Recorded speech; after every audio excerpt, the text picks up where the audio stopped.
Whoosh! Thank you all for joining us today. You are officially welcome. You are officially welcome to today's debate, the first of its kind in Farmer Incubation Hub. And we are so excited, so delighted to have this debate.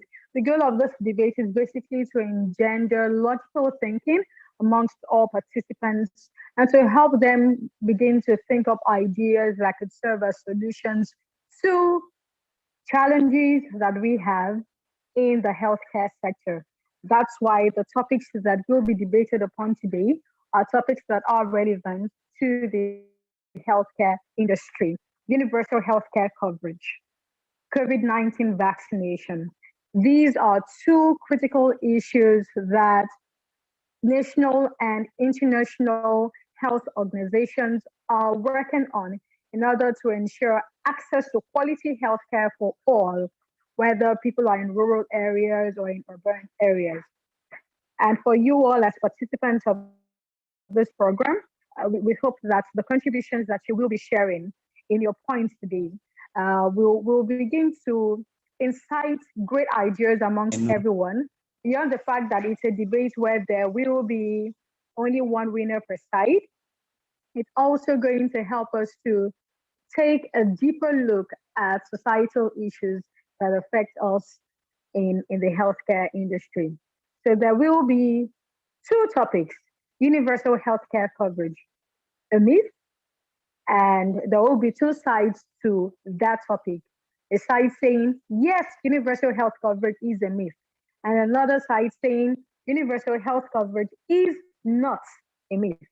The second topic is COVID-19 vaccination should be made mandatory for everyone. There will be two sides to that topic. And one side will be saying, yes, it should be made mandatory for everyone. And another side will be saying, no, it should not be made mandatory for everyone. So we've got Uzo Chima and Manuela Oribi Dagogo George speaking in support of universal health coverage as a myth. While Olakunleyin Adebusuyi and Oluwaseun Aguda will be saying, no, universal health coverage is indeed achievable. It's not a myth. Adeni Ainde Abdulwahab and Musna Abdulwasiu will be saying COVID-19 vaccination should be made mandatory for everyone. While Chukwuemeka Augustine Watuya and Victoria Ocheneki will be saying no, COVID-19 should be optional. It shouldn't be made mandatory for everyone. These are two interesting topics already. And I look forward to the submissions of all parties. We will be having three judges for today. We've got Joanna Oluwatoyin Ile Mobayo, we've got Eniola Ajiboye, and James Epono Abasi. The three of them will be judging all the speakers. The judges are also participants of Farmer Incubation Hub. So it's an event by participants for participants, right?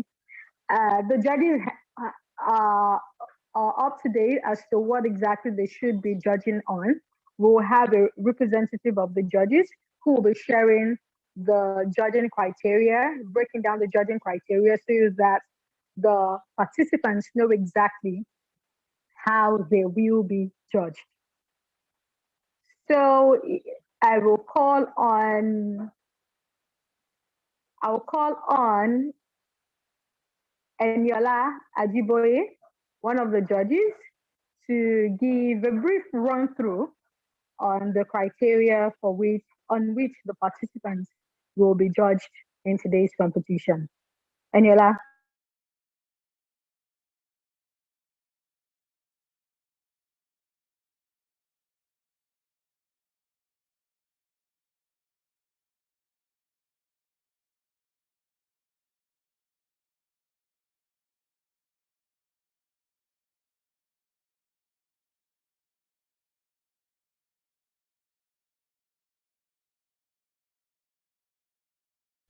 Is Eniola there? If Eniola isn't set, I'll ask Joanna or James to share with the participants what the judging criteria are.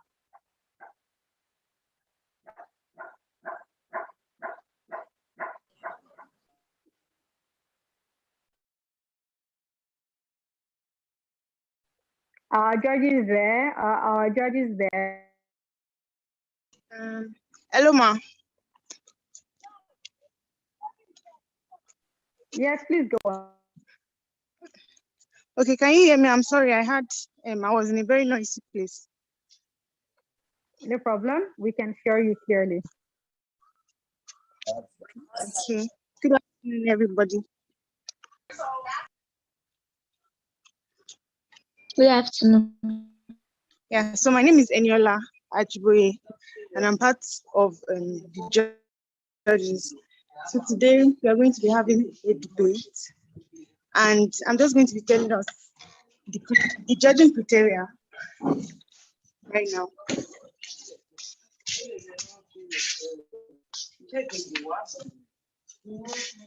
Okay, so we are going to be judging based on content, and content is going to be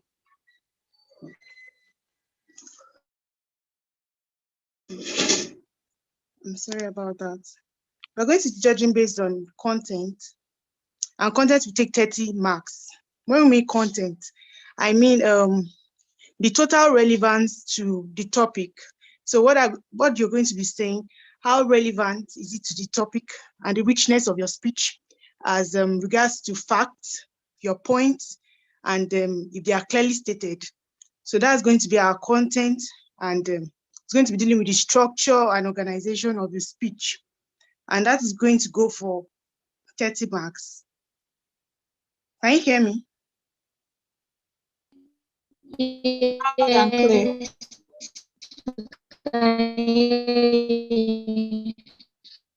Okay, thank you.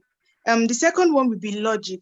You're going to be scored based on logic too, and that is going to be 20 marks. Logic, it means that the reasoning involved or you employed in the argument, how the inferences connect and how you're able to flow. So that's going to be based on that, and going to be 20 marks. And also we have persuasion.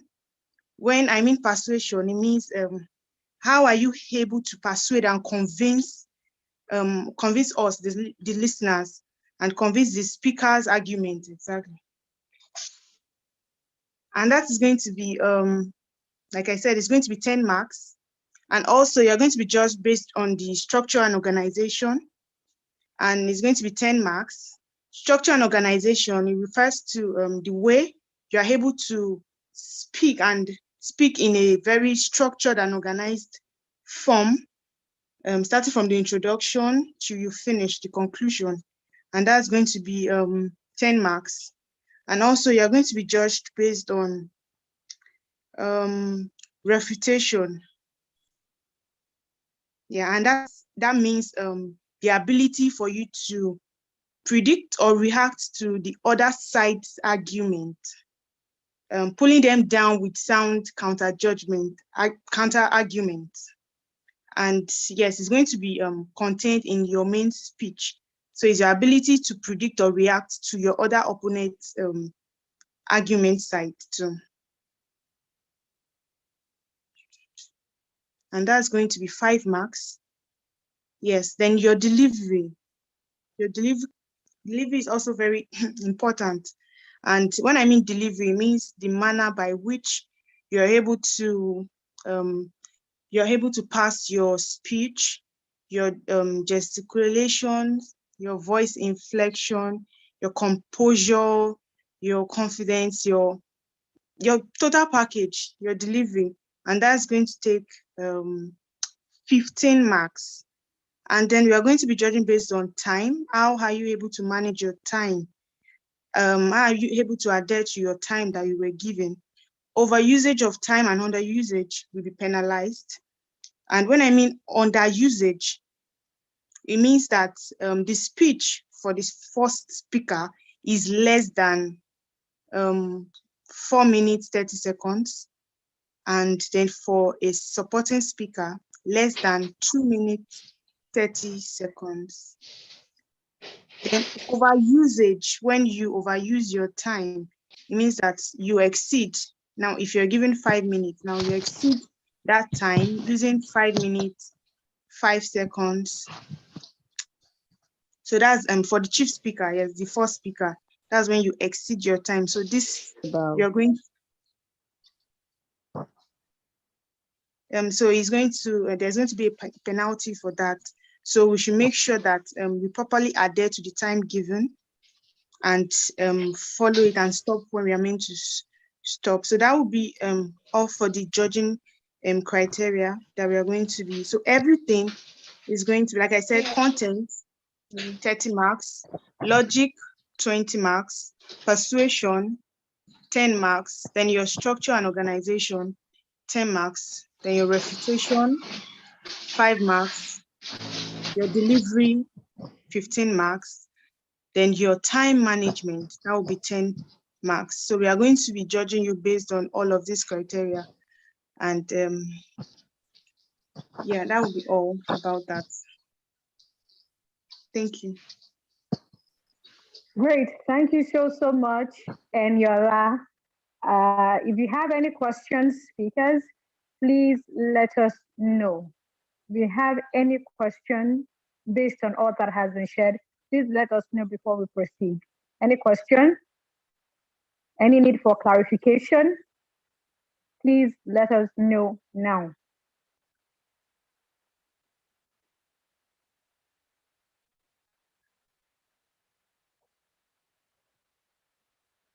Any need for clarification? Please let us know now.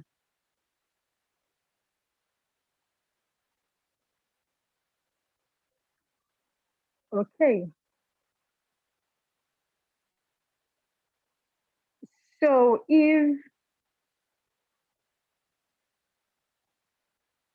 there is no question, I will speak, I will ring, I will give an alarm or give a sound anytime someone has 1 minute left.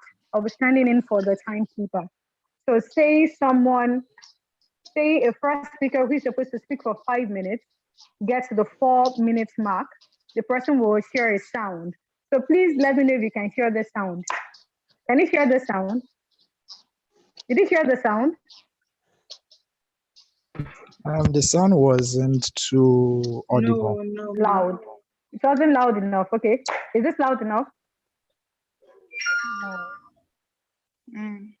No, ma. What about this? I think that's a bit better. Yeah. Okay, great. I don't want it to be too loud to the point that it will distract the person. Because someone is trying to pour down what they've learned or what they've internalized, I don't want to jerk them out of that process and then they stutter and forget the next thing they're supposed to do.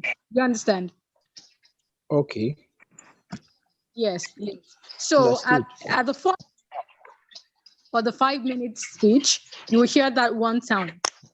When it's time, when you get to 5 minutes, right, you're going to hear it 2 times so that you know that you're supposed to round up. So if you refuse to finish up your speech and you speak for as long as 6 minutes, 7 minutes if possible, you already know that you're probably going to get 0 for your time management, or maybe 1 or 2, depending on the generosity of the judge, right? For the second speaker who is supposed to speak for 3 minutes, you will hear that sound at the 2 minute mark just once. And then when it's 3 minutes, you hear it twice.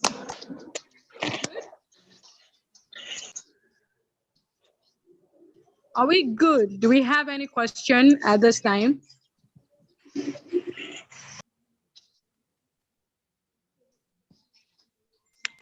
we have any question at this time? Are we good to go? Okay, I will take it that we are good to go. If you're not supposed to be speaking, please mute yourself. James, Uyi, if you're not supposed to be speaking, please mute yourself. Okay, I'll just do that.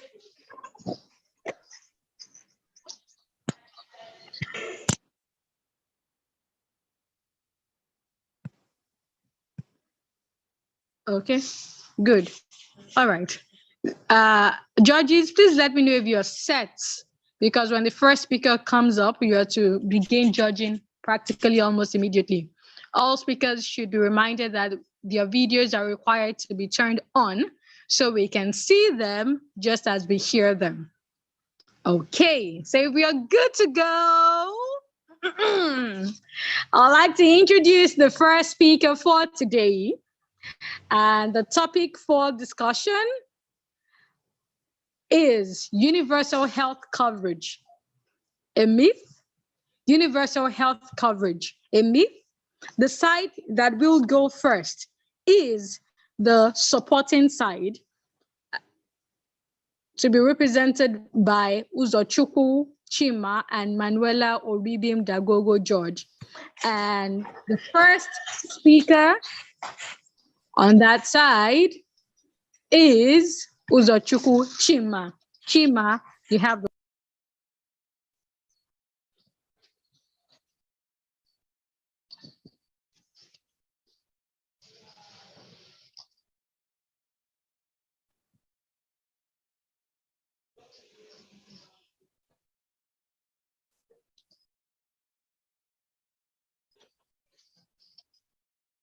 Is Chima with us? Is Chima with us? Yes, I am. Okay, so when are you going to begin your speech? Manuela, my teammate's supposed to be the lead speaker. Okay, you didn't communicate that. So you ought to have told us who your lead speaker will be. All right, so Manuela will be going first then. So Manuela, please start.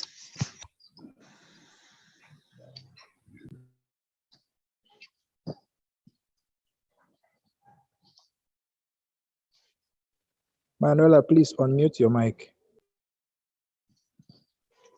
Okay, can everybody hear me now? Loud and clear. Go on. Okay. Good day, everyone. Good day, judges. My name is Manuela Oribim Dagogo George. Did you know that the recommended doctors to population ratio by WHO is 1 doctor per 1,000 population? While in Nigeria, we have a ratio of 1 doctor per 2,753 population. According to a World Bank report, people in developing countries spend $500 billion on healthcare services. That is to say, an individual spends over $80 to cater for their healthcare needs every day out of their own pocket. Another report by WHO and World Bank from 2019 stated that for countries to achieve the healthcare targets and needs as agreed under the SDGs, they have to increase their spending on primary healthcare by at least 1% of their GDP. Now, most governments of the world don't have enough economic weight or the financial capability to cater for the healthcare needs of all their citizens. Despite so many interventions from external bodies to help them achieve this feat, they have still not been able to cater for the healthcare needs of every single individual. Take for Nigeria, for example. The World Health has recommended that 15% of our budget should be targeted at the healthcare system. But as of 2022, the national budget, only 4.3% is earmarked for the Ministry of Health. In other words, Nigerian budget targeted that each citizens will require 443 naira to be spent on healthcare. This itself is very laughable. For a year, as we all know that each individual require more than this amount to cater for their healthcare needs for the whole year. Now, in addition to lack of funding to cater for the healthcare needs of every citizen, there is also the aspect of poor number of healthcare workers. The ratio of the healthcare workers to the population to which they are to attend to is very, very low. A report by WHO in 2013 stated that there is a 7.2 million shortage of healthcare workers in the world at large. And this number is projected to increase by 12.9 million by 2035. How then can we say that universal health coverage is achievable. While we are still battling with lack of funds and lack of healthcare workers to cater for the healthcare needs, there is an aspect of cultural beliefs and differences in belief system. These serve as cultural barriers to healthcare delivery system. There are some persons that, despite healthcare being free and accessible, will not accept healthcare because of what they believe in or because of the culture and society they live in. Take, for example, the COVID-19 vaccine has been made available for everyone in Nigeria free of charge. Yet, there are some persons that will not accept to take the vaccine due to their belief and their religious systems.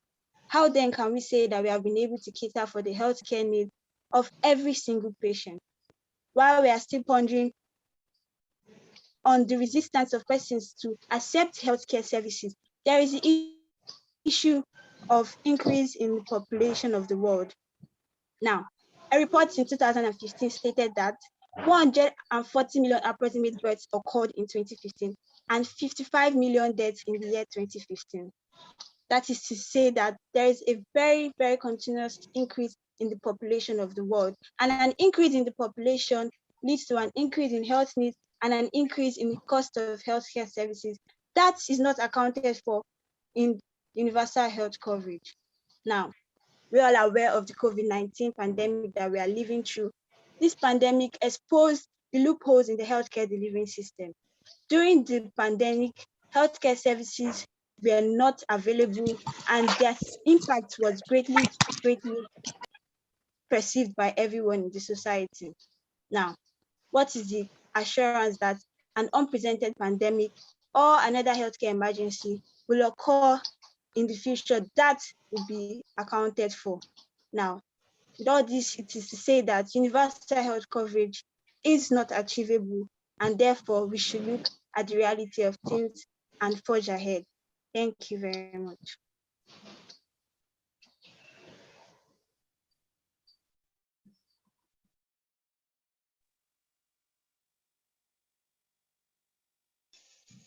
Thank you very much, Manuela. Thank you very, very much, Emanuela. Thank you for that interesting speech. I would like to confirm if the first speaker for the opposing side is Olakulenyi. Okay, great. Thank you, Olakulenyi. I'll now invite the first speaker for the opposing side of the topic, universal health coverage, Emith Olakulenyi Adebusuyi, so that he can share his thoughts with us. Olakulenyi, please let me know when you're set so that I can begin the timer. All right, I'm set now. Okay, please give me 1 or 2.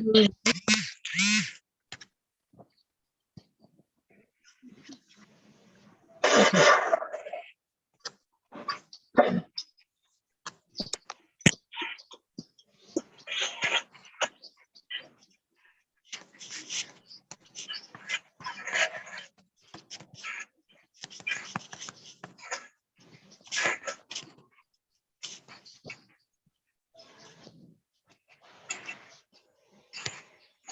All right.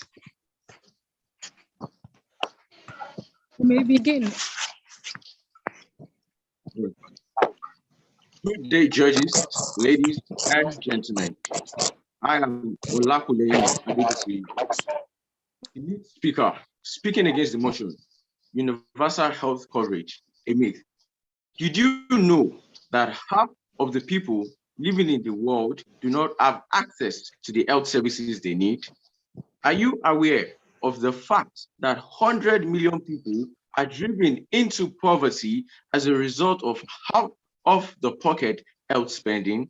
Are you aware of the fact that the World Health Organization's target for the universal health coverage is for 1 billion people to benefit by 2030? According to the World Health Organization, universal health coverage means that all people have access to health services when they need them and where they need them without financial hardship.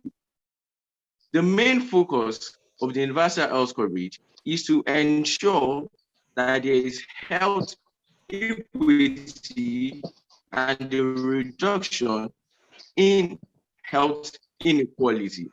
The universal health coverage goals, I guess, 3, in specific 3.8, universal health coverage for SDG 3, which is good health and well-being. The Sustainable Development Goals were adopted as a result of the efforts of the United Nations to provide a better and sustainable future for all.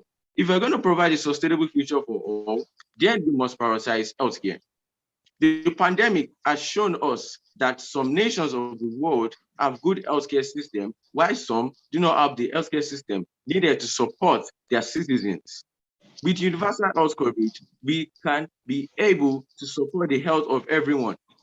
Contrary to the opinion of my opponents, universal health coverage is not a myth. In fact, universal health coverage helps us to lower the cost of healthcare through the efforts of government and funds from various agencies and insurance companies to provide affordable healthcare without breaking the bank. It also helps to reduce inequality and prevent discrimination of individuals. With universal health coverage, refugees, indigenous groups, people living in poor communities and rural areas are covered, and they are able to access this healthcare at the right time. With universal health coverage, we are able to provide these health services in a manner whereby resources are equitably distributed without any form of cheating or discrimination or marginalization. With universal health coverage, the administrative cost associated with running various healthcare systems in a country is reduced. We are able to have an integrated health system where there's collaboration between the private sector, the public sector, and the government in collaboration with the United Nations and the World Health Organization. Universal health coverage is not just a myth, but it is a fact, and it is something we need to embrace. It creates jobs for the health sector, and it also enables us to bring more people into the health sector who are able to provide needed services. With universal health coverage, we have seen that we can provide these health services. In some lower and middle income countries of the world, people cannot access healthcare because the cost of healthcare are very expensive. And even when they have been treated, they cannot bear this cost and they are detained. This is against the fundamental human right of moving about and being able to exercise your freedom. With universal health coverage, it protects our fundamental human rights as human beings. Universal health coverage also helps us to see that our resources are distributed well and to ensure that the right people are put in place in our healthcare sector. With universal health coverage, we do not need to reduce the quality of healthcare services we need, but we need to ensure that we provide optimal ones without people being delayed due to lack of money. Universal health coverage, as a fact, is also available for us to build the future we want. As far as we've seen, the pandemic has shown us that there's need for collaboration. We do not need to restrict international travels. We do not need to look down on nations or to look at them with an eye that they are low or to be able to discriminate them. Just like South Africa was discriminated due to the discovery of Omicron variant, under universal health coverage, that will not happen because we are all working together to ensure that there is global health. With this effort of global health, we are not going to see a situation where we have to look down on each other or we have to start marginalizing one another. We are one, and as a world, we can achieve universal health coverage. As Nelson Mandela once said, health is not a question of income, it is our fundamental human right. You have the right to be treated. You have the right to get affordable healthcare. You have the right to get treatment when you want and where you want. Rural areas will not be discriminated under universal health coverage. Funds will not be mismanaged under universal health coverage. The health sector would be strengthened under universal health coverage. A strengthened health sector is very, very important, and it is the focus of universal health coverage to ensure that we can provide a sustainable structure for our future. The children of nowadays we'll be able to benefit in the future as leaders of tomorrow when we are able to rise up to the task and build a health sector that is available for them to work with. I would like to remind us as well that with universal health coverage, every sector is covered. Every sector of the economy, not neglecting the finance sector, and any other sector will be involved, and we will be able to move our nations forward. It was even discovered by the International Monetary Fund that the global economy shrunk by 4.4% in 2020 as a result of the global pandemic. But with universal health coverage, we will not have another pandemic. We will be able to build sustainable structures to prevent another pandemic, and we will be able to ensure that health promotion is involved. With universal health coverage, health promotion will be entrenched, and we can reduce the spread of diseases among the individuals in the society. In fact, according to that IMF study, it was also discovered that the global reduction in the economy was the lowest since the Great Depression of 1930s. Thank you very much. I'd like to tell you that you choose global health, universal health coverage. Thank you.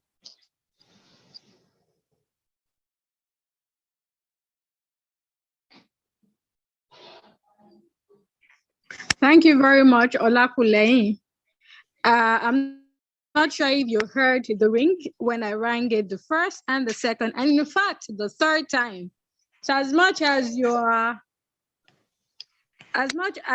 are interested in delivering your entire point, it's important that you pay attention to it. If you didn't hear it, I believe that members of the audience heard it. So you ought to tune your mind and your ears to hear the sound, because it's very important, so that you do not use your time. If you didn't practice with time, you may not be able to stay within the time. So that's very important. I remember that I mentioned it to all the speakers. Make sure you practice with time. That's the only way you can deliver all your points within the time frame.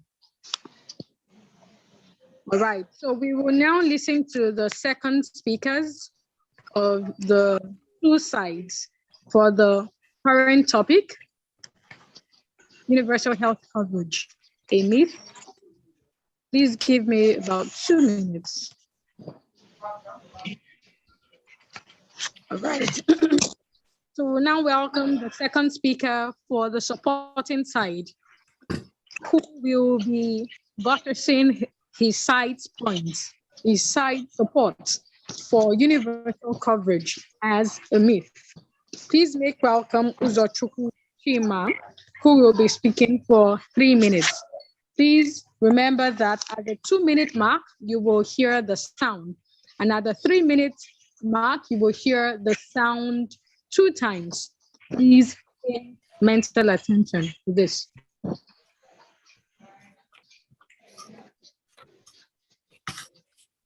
Okay, should I start?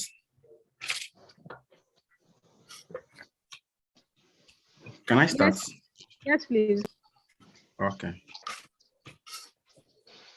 Good afternoon, everyone. My name is Uzochukwu Chima. Never-Ravicant on why non-profits fail to change the world and why for-profits might be a better vehicle for social change once said that he felt disillusioned when non-profit foundations always declare victory on their projects, yet nothing ever got done. This is so because the funds are always misdirected, and since there is no objective feedback on their projects tend to fail. I'm here to buttress the points my fellow speaker talked about. Taking, for example, in Nigeria, where we have about 1,094 non-governmental organizations whose primary interest in the country has been to ensure universal health coverage for the masses. We can see that there is no template for their projects being successful, because at every time, at every opportunity, they tend to siphon these funds into other business, claiming that they are doing it for non-profit purposes. In addition, I hear my opponent saying that there has been an increase in the out-of-pocket expenditure in the side of the public.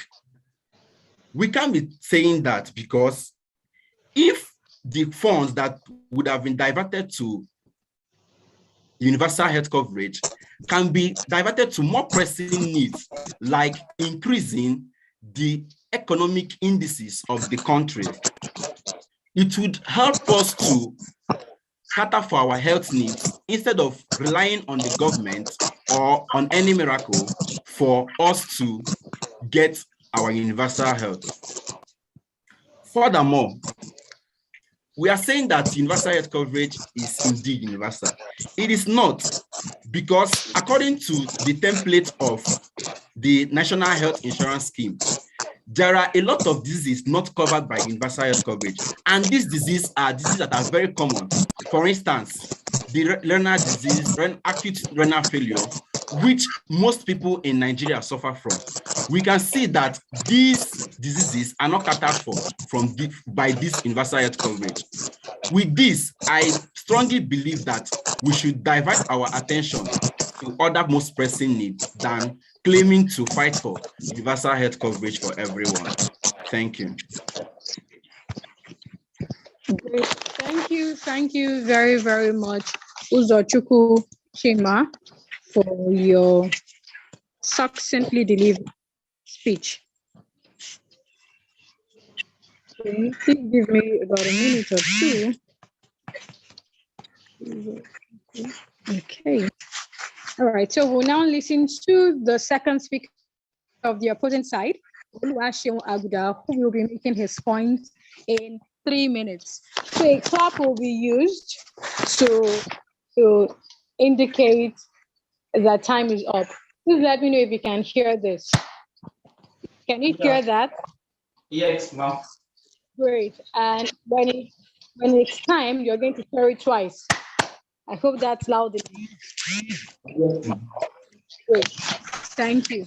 So, Oluwaseun, you may proceed. Okay. Access to healthcare is a fundamental right for all women. When a system therefore comes to deny the existence of this right, fear tends to be the order of the day. Fear of imprisonment, fear of torture, fear of death, fear of things, family, property. I'm sorry, Oluwaseun, I'm sorry. I see that you're trying to make an adjustment because of where you currently are. Can you move the phone closer to your face or to your mouth so that we can hear you? I believe the judges are struggling to hear you. Yeah, exactly. He could just move closer to the phone because I think he has positioned the phone somewhere. So just move closer to your phone. Let's see your face, and so that your audio could get to us better. Okay. Let me Thank you for the observation. Thank you for the observation. Can you hear me more clearly now? I think so. Yes. Okay. That means I will have to hold the phone then. Yes, if you can, no problem. Okay, I would then. Okay. Okay. Access to. Make sure you're looking at the video. Make sure you're looking at the phone screen. Make sure you're looking at the phone screen as you deliver your speech. Okay, ma'am. Be calm. All right. Thank you. Can I begin now? Can I begin now? Yes, you may begin. Access to healthcare is a fundamental right for all humans. When a system therefore tends to deny the existence of this basic human right, fear tends to be the order of the day. Fear of imprisonment, fear of torture, fear of death, fear of losing friends, families, properties, or means of livelihood, fear of poverty, or fear of failure. Good day, the chairman, panel of judges, co-debaters, accurate timekeepers, and my dear audience. I am Oluwaseun Aguda, and I'm here this afternoon to convince us again that universal health coverage isn't a myth. Presently today, as the world continues to battle and recover from the social, health, and economic impact of the COVID-19 pandemic. The goal of universal health coverage has become much more relevant than ever. Why then do we still think universal health coverage is a myth? My opponents may have stepped forward and mentioned that universal health coverage is too expensive to be achieved. But I am confident the whole world today will disagree on that, with the enormous evidence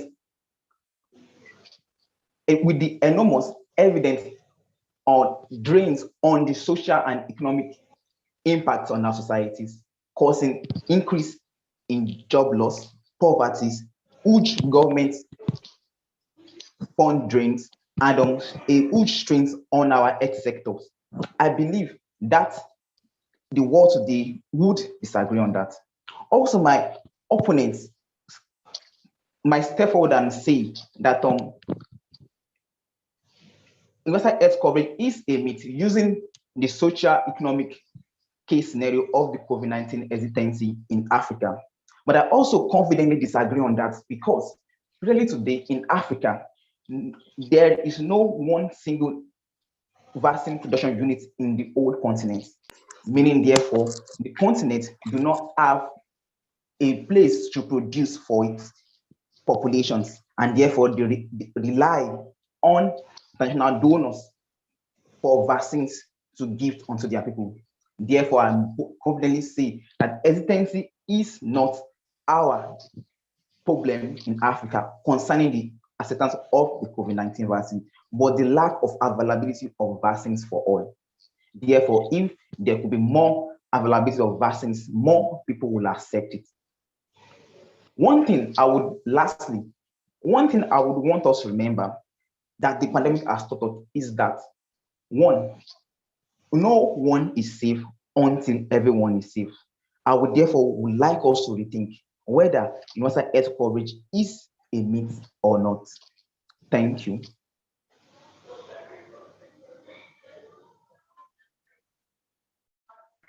Thank you, Oluwaseun. Thank you very much, Oluwaseun, for your speech. Right. So we have now come to the end of the first round of today's debate. We have heard from the two sides, two speakers from each side, four speakers in all. So as we prepare to listen to the speakers for the second topic, we'll open the floor to everyone or anyone who wishes to share their thoughts on the first topic, universal health coverage, a myth.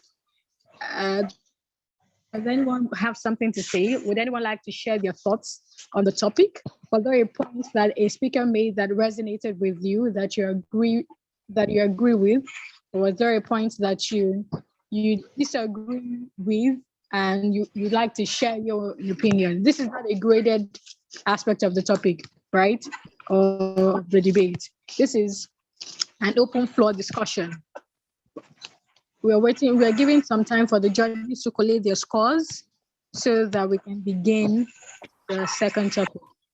So, does anyone have something to share with us? Would anyone like to share their thoughts with us? Anyone?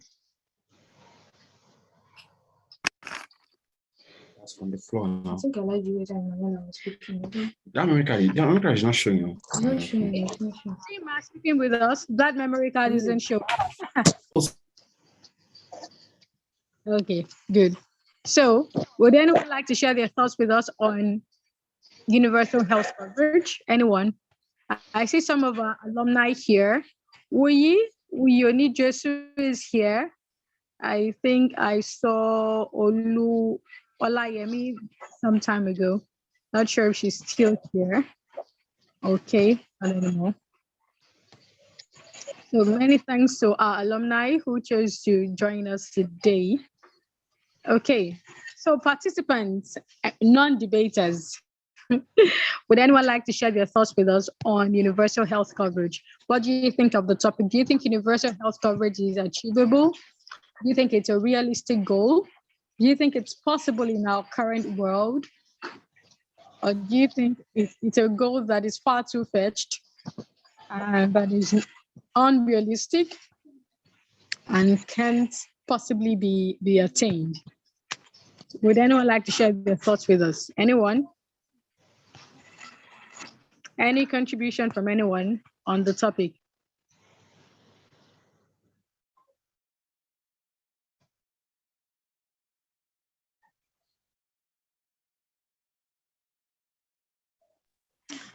Okay, if there is no contribution from anyone on the topic, I'd like to confirm if our judges are ready for the second round of today's debate.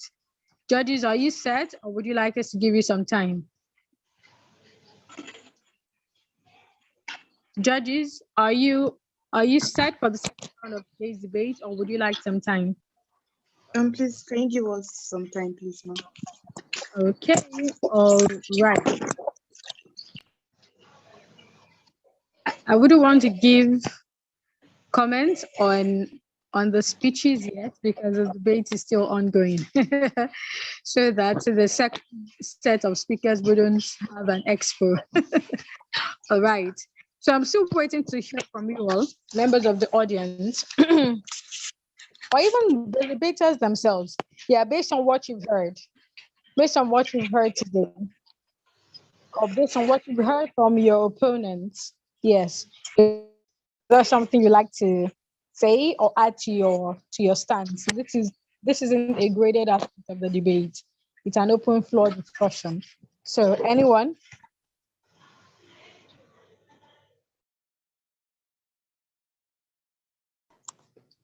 Deborah Shomuyiwa, let's hear from you.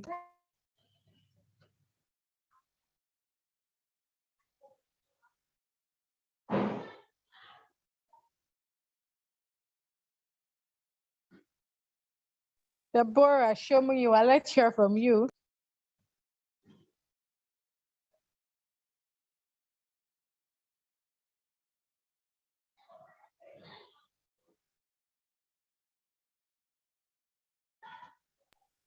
Isn't Deborah there? Oh, okay. I will call on someone else then.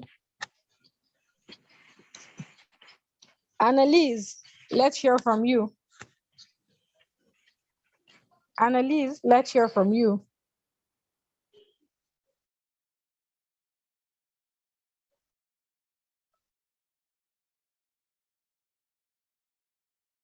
Where are the ladies? Okay, Chidima wants to say something. Chidima, please go on.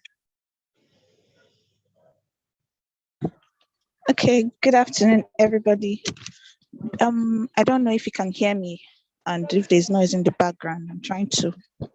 Okay, so based on what I've heard, what I think is I feel universal health coverage is a myth, and I'll just go with 2 points, which are very evident amongst the other points that were made. Two of them is tradition, ethnic background, tradition, and the other is religion. Because even if this health care is made available, I feel these two things are barriers.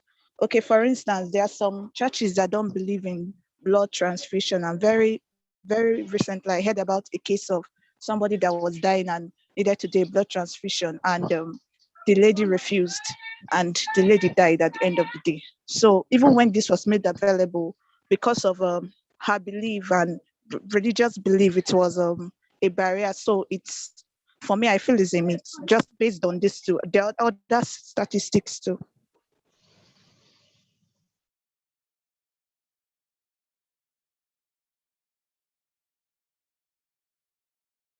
Thank you. Thank you very much, Chidima, for your contributions to the discussion. All right. So would anyone like to share their thoughts with us? Would any other person like to share their thoughts with us? What they think of universal healthcare coverage? Is universal health coverage achievable? Is it a realistic goal or not? Any other person?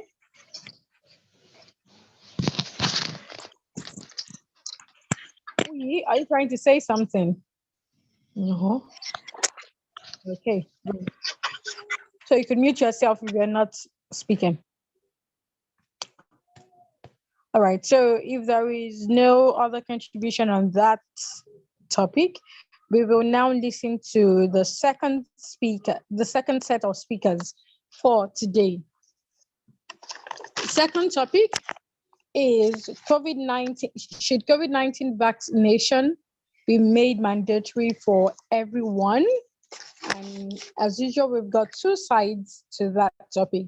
Those speaking in favor of COVID-19 vaccination being made mandatory for everyone, and those speaking in opposition of that.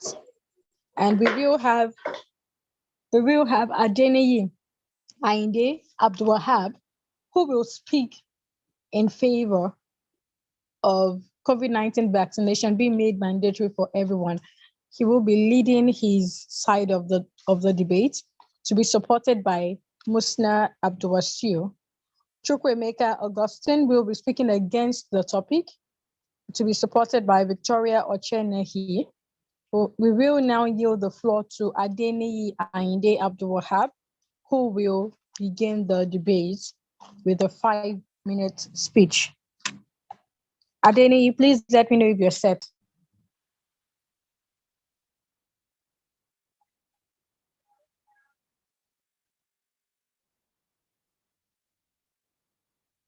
Adeniyi, please let me know if...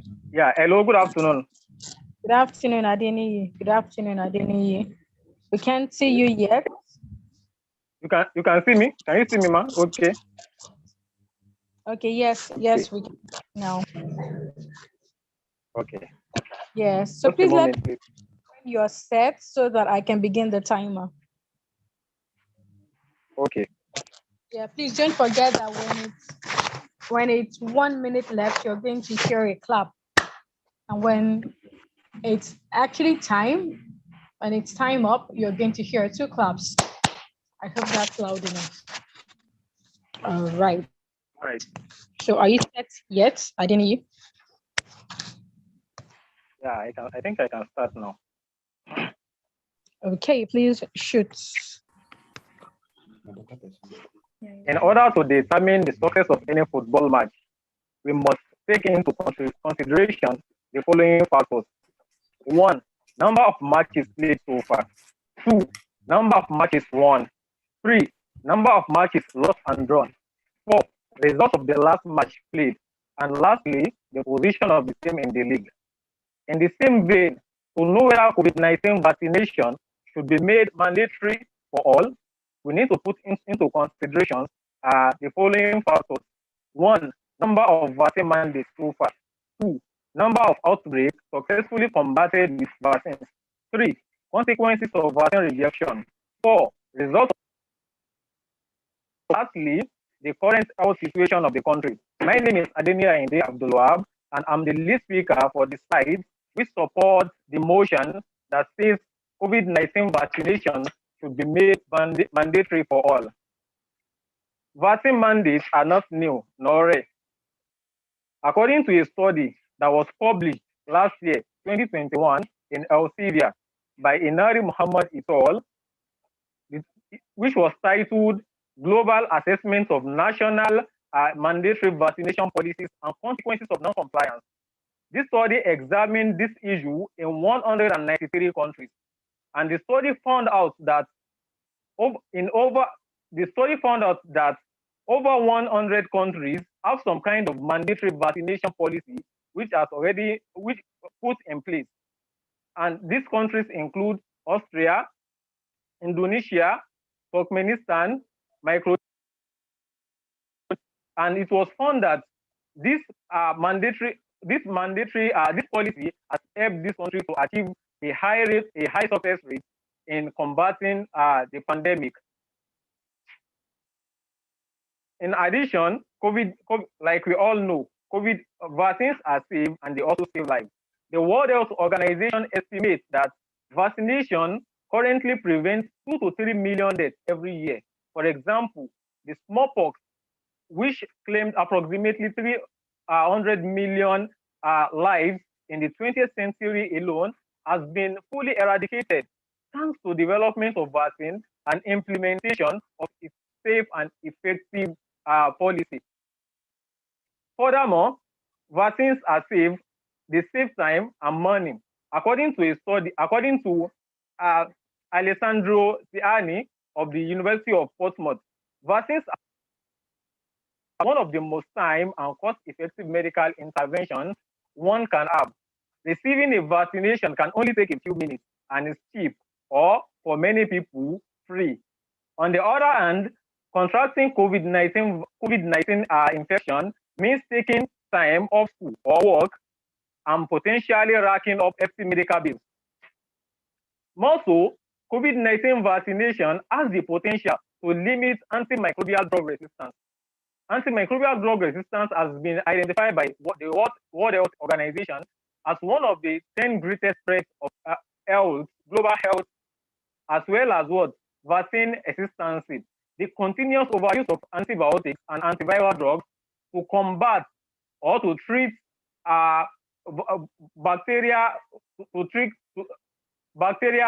and viruses have made the continuous use of antibiotics and antiviral drugs to become resistant to these drugs, therefore resulting in untreatable infections spreading. By preventing us from getting infected in the first place, vaccination allows us to reduce overuse of antibiotics and antivirals, therefore limiting the insurgence of drug-resistant strains of bacteria and viruses. Similarly, vaccine mandates protect future generations. Immunizing ourselves and our children against infectious diseases today is an invaluable gift to the future generation, as it helps to suppress this disease in the present time, which will allow people in the future generation to live longer and healthier lives. Contrary to the opinion, contrary to what my opponents may think or say, COVID-19 vaccine mandate liberty. Even in normal times, of course, choices have consequences. In particular, some choices have the potential to harm other persons. In this kind of situations, the individual choices, it is ethical to in this condition. It is ethical to limit it can be ethical for that choices to be limited. That's why we have speed limits and prohibition of smoking in airplane and in filling stations. And let's remember that prevention is better than cure. And according to 1999 Constitution, the primary responsibility of the government is protection, the security and welfare of all citizens is the primary responsibility of the government. Thank you.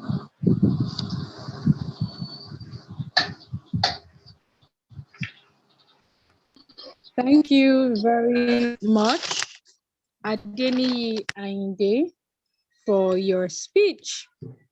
We will now listen to the first speaker of the opposing side. Please give me 1 or 2 minutes.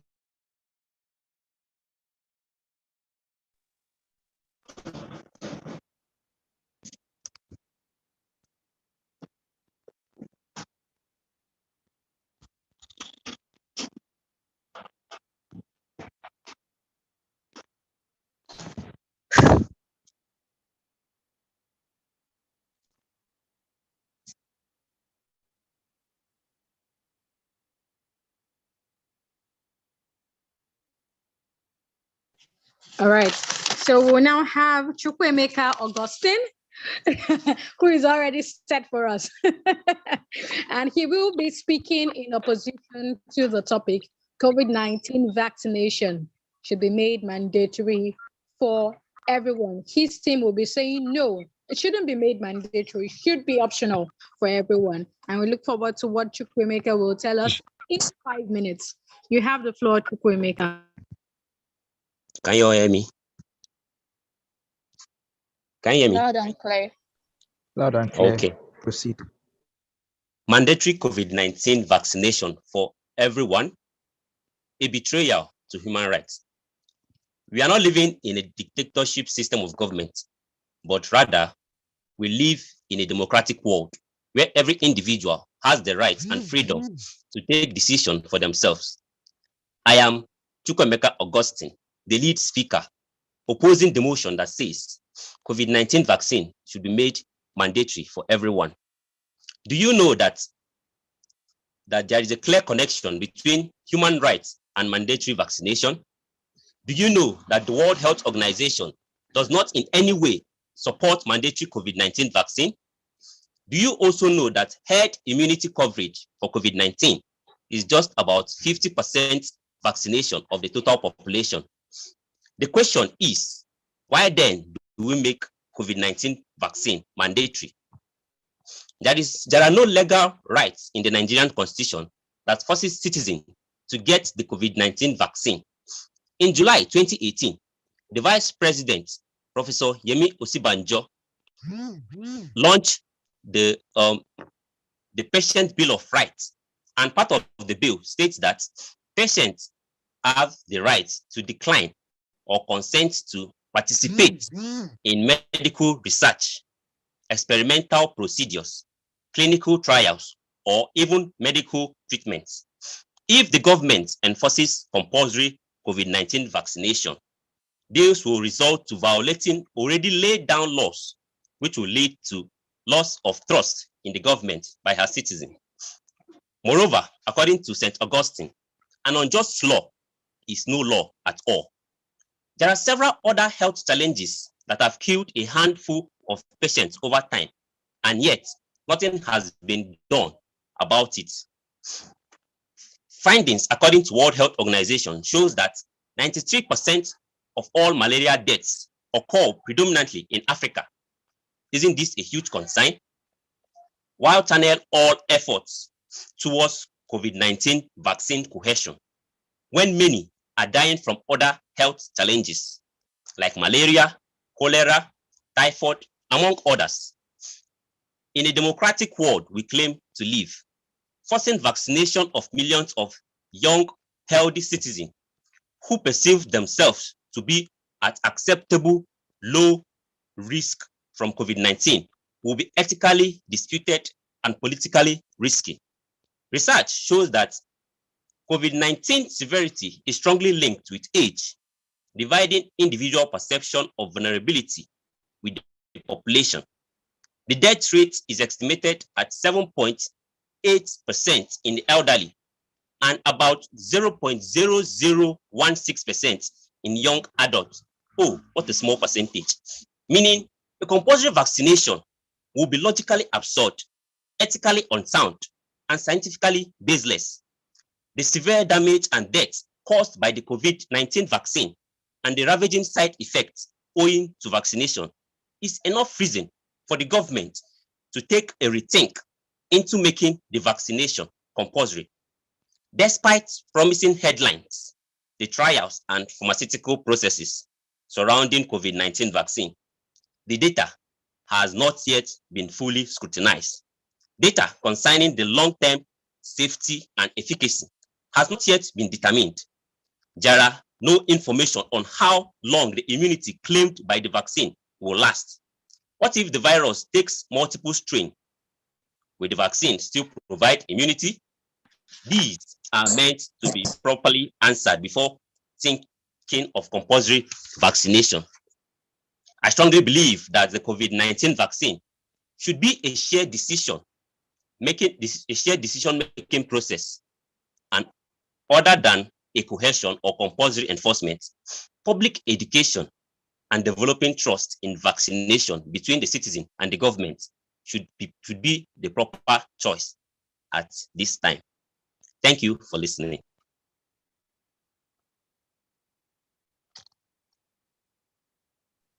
Thank you very, very much, Augustine, for that interesting speech.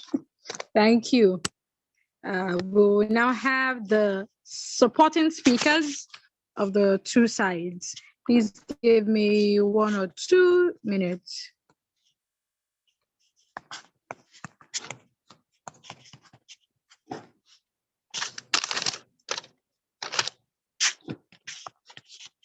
Okay. So we now listen to Musina Abdul Wasiu, who will be speaking to us in 3 minutes, buttressing her team's stance on the need to make COVID-19 vaccination mandatory for everyone. Please let me know when you're ready. I'm ready, ma'am. Okay, please shoot.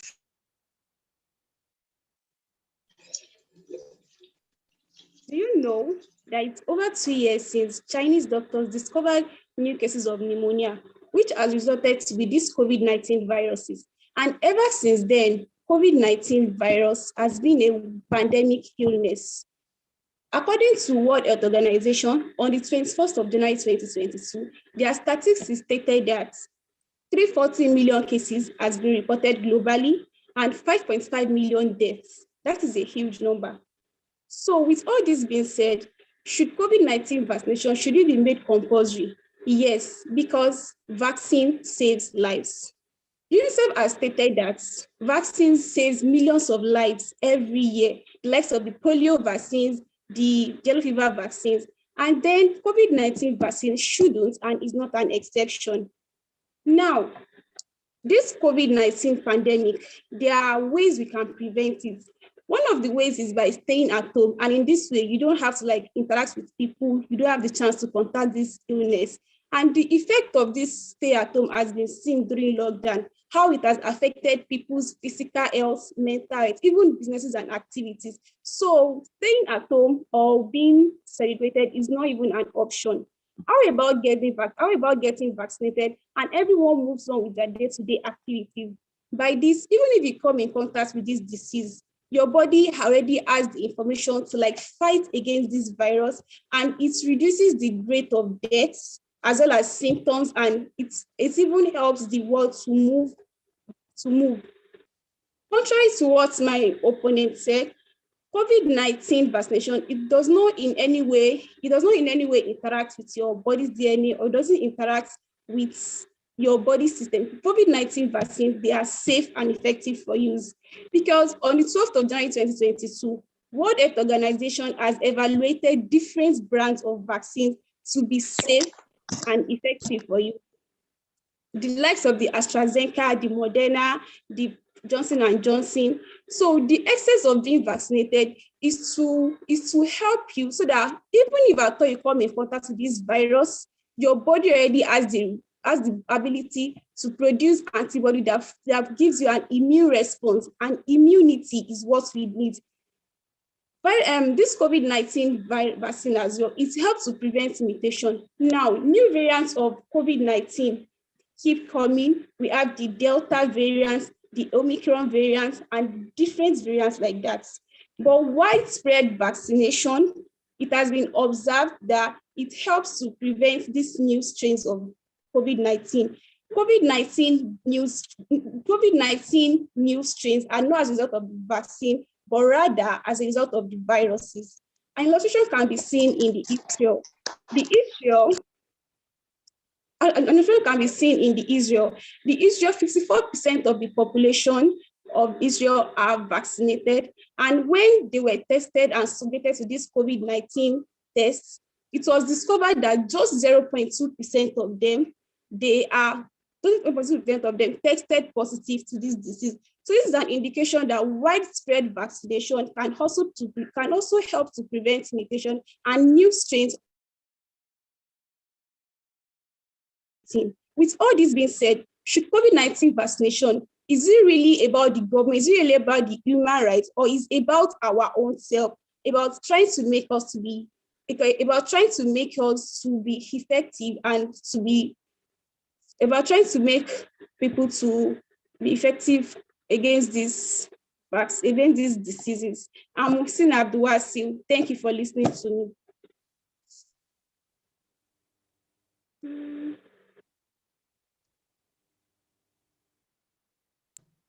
Thank you very much, Musina Abdulwasiu, for your speech. We have here with us Farm Christy Oni. Thank you very much for joining us today, Farm Christy Oni. All right. So we've got one more speaker left to round off today's debate competition. Please give me 1 or 2 minutes.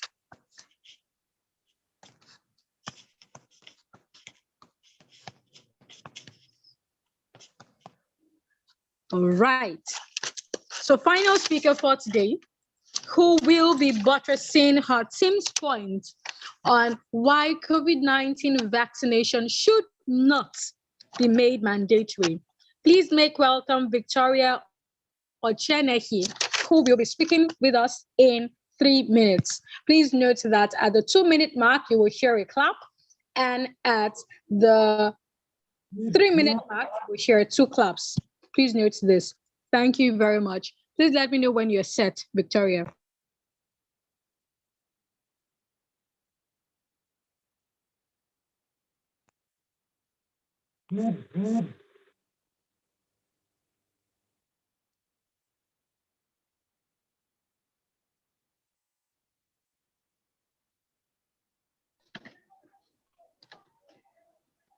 Can you hear me?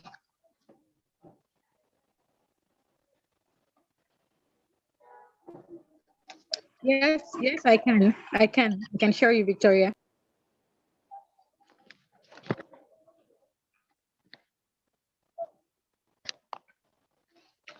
Can you all hear me? Loud and clear. Go on.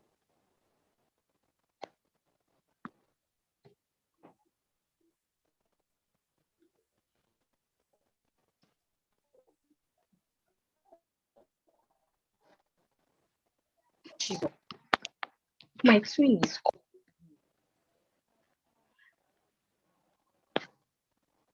Is there any challenge on your end, Victoria?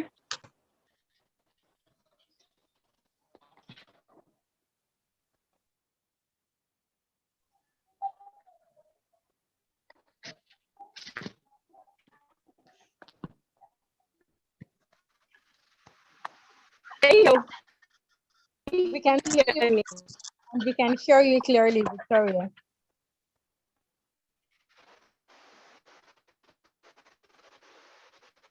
Good day, ladies and gentlemen. My name is Victoria Ocheneki, and I shall be speaking against of the vaccination in the district. It is common knowledge that people do not usually do what they are supposed to do. Did you know that? Hi, Victoria. Apologies, Victoria. We can no longer hear you clearly. I think there is a network challenge on your end, so your voice is breaking. What can we do? Not sure what we can do.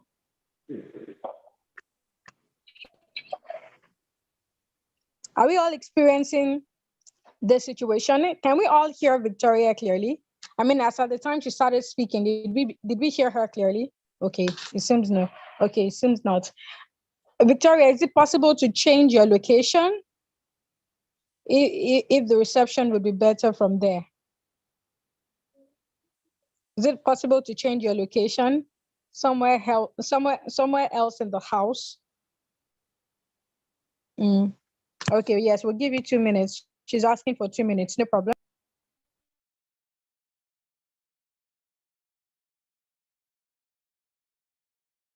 Well done to our judges who are working hard in the background.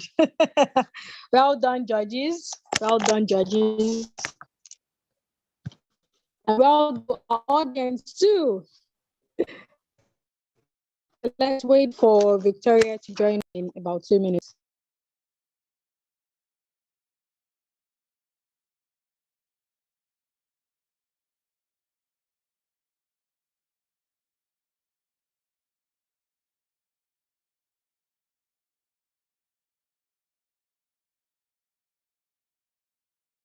Victoria, get good reception on your end. Please let us know.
Hi, Victoria.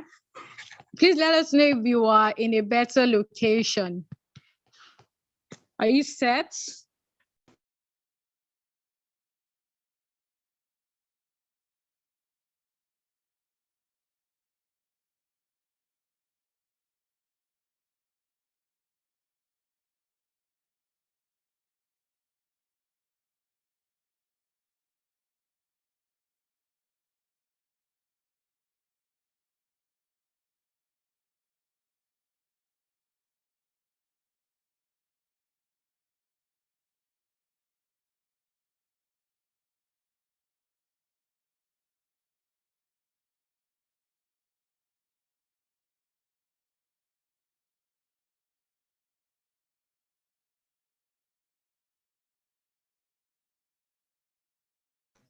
Victoria, please let us know what the situation is. Okay, she says she will join shortly.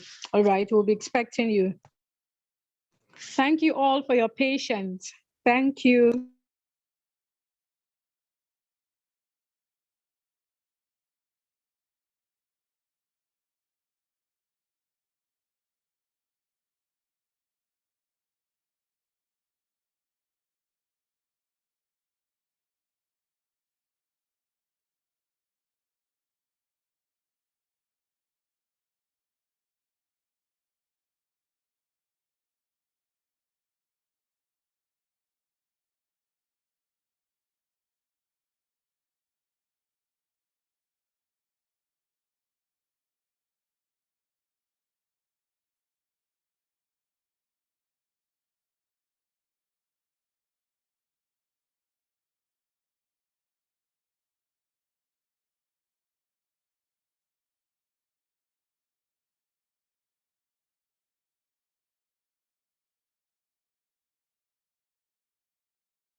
Is Victoria set for us? We are still waiting, Victoria. Are you set for us? Victoria, please let us know. She's not on this call either. I guess she's still trying to sort out the situation. Excuse me. Can someone help us reach out to Victoria? Let her know we are waiting for her. She's the last speaker standing.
Is Victoria ready for us? Can someone help us reach out to her if possible?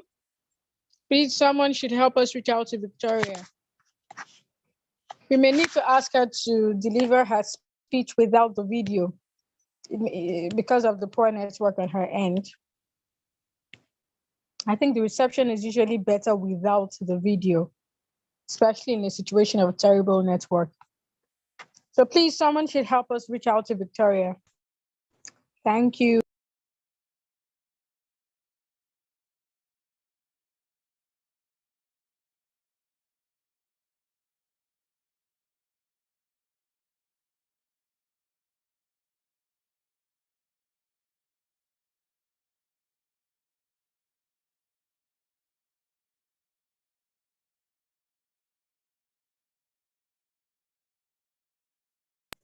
Okay, Victoria is, oh, thank you very much. Thank you. So I see that Victoria is joining us already. Thank you, Chukwemeka. Victoria, welcome back. We've all been waiting, anticipating your return.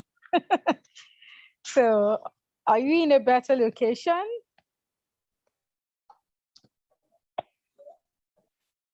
Can you hear me? Yes, I think I can. Others, can you hear Victoria? Yes, yes, I can. Okay, great. So does that mean you will be able to deliver your with your video on? Yes. Okay. If the network is still poor, we could permit you to deliver with your video off, although we would prefer to have your video on. Okay. All right. So this is to confirm again that you're set. Victoria, are you? Yes, please. Are you set? I hope we're not disoriented by the network challenge. Be calm and give it your best. All right. Okay. So if you're ready, we are ready. We will time in. If you're not supposed to be speaking, please mute yourself. Thank you, James. Let me begin the recording. All right. Welcome back, Victoria. You may begin your speech if you're set. Good day, judges, ladies and gentlemen. My name is Victoria Ochene. Can you hear me? Go on, Victoria, we can hear you. Good day, judges, ladies and gentlemen. My name is Victoria Ochenehi, and I shall be speaking against the topic, COVID-19 vaccination should be made compulsory for everyone. It is common knowledge that people do not usually do what they are forced to, namely Ondo and Edo State. And Edo State have made COVID-19 vaccination compulsory in their states. Despite this, over 4 million people have been vaccinated in this state out of 200 million Nigerians. This is not even up to 2% of the total. Apologies, Victoria. Do you mind because we still hear a poor flow in your voice because of the poor network? You could turn off your video and let's try that. Apologies for the inconvenience. Sorry. Please try to maintain your calm so that you can give a good delivery. So your video and go over your speech again. Can you hear me? Yes, I can hear you. Do you want to speak a bit so that we test that? Okay. Is this better? Yes, it's slightly better. Yes. So you may go over your speech in home. Good day, judges, ladies and gentlemen. My name is Victoria Otimehi, and I shall be speaking. COVID-19 vaccination should be made mandatory for everyone. It is common knowledge that people do not usually do what they are forced to do. Did you know that 2 states in Nigeria, namely Edo and Ondo, recently announced compulsory COVID-19 vaccination for adults? Despite this move by the government, just 4 million Nigerians out of over 400 million Nigerians have been vaccinated. We know that Nigerians are a special kind of breed. Most Nigerians feel that if they are being forced to do a particular thing, it only means that this thing will not be good for them. As the popular Nigerian slogan goes, no be you go force me, make I do wetin I no wan do. Also, mandatory skins during a crisis will be counterproductive. When people have what we call conspiracy theories or misbeliefs, such schemes as this will only further strengthen the world. Everyone who has access to a safe vaccine that can either protect them from COVID-19 virus or mitigate the spread of this virus. Such people would take it. But then in the real world, where many people have existing fears about vaccine and are exposed to misinformation, forcing everyone to accept this jab is not the way to.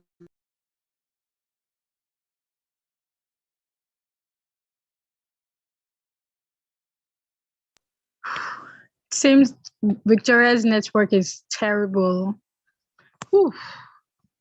What can we do? Any suggestions? Her network is terrible. Not sure what we can do. Let's see if we can give her another try when she rejoins the meeting, and the judges will make a decision thereafter.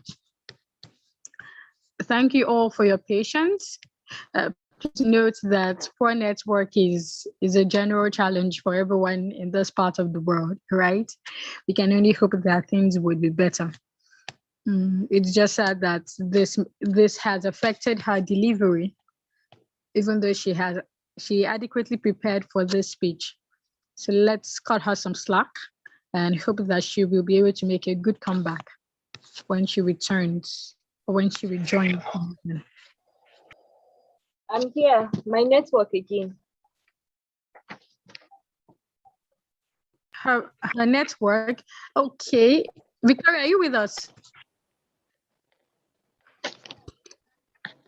Okay.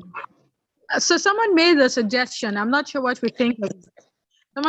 Someone suggested that she could do a voice pop on the page. Okay, a voice note on the page and send. My phone is calling me. Sorry, what did you say, Victoria?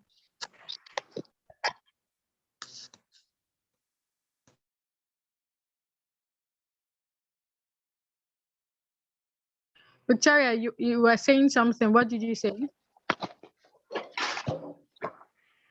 Okay, what do we think of your last suggestion? WhatsApp voice note. That. we could manage that, even though it means that it wouldn't be in sync with other people. Other people had to turn on their video and deliver their speeches. Okay, all right. Victoria, are you good to go to deliver on Zoom? Or do you want us to utilize another means for you? Do you want to utilize WhatsApp voice note? It just means that we'll need to go to WhatsApp to listen to your speech before we make a final decision. All right. So Victoria, let's know, are you good to go to deliver the speech here? I can present on WhatsApp. Okay.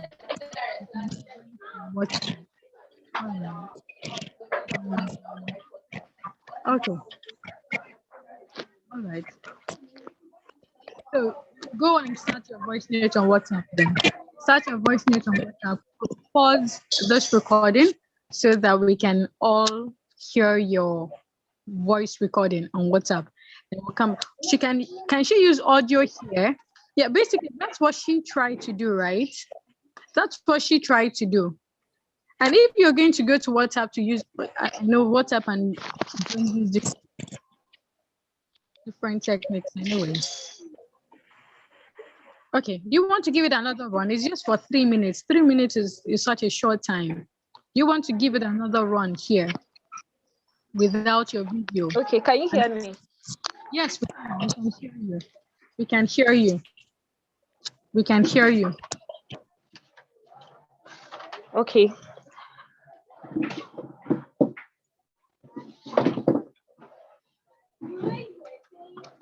Thank you all for your patience. I'll be speaking against the topic, COVID-19 vaccination should be made mandatory for everyone. It is common knowledge that people do not usually do what they are forced to do. Did you all know that 2 states in Nigeria, namely Edo and Ondo, recently announced compulsory COVID-19 vaccination for adults?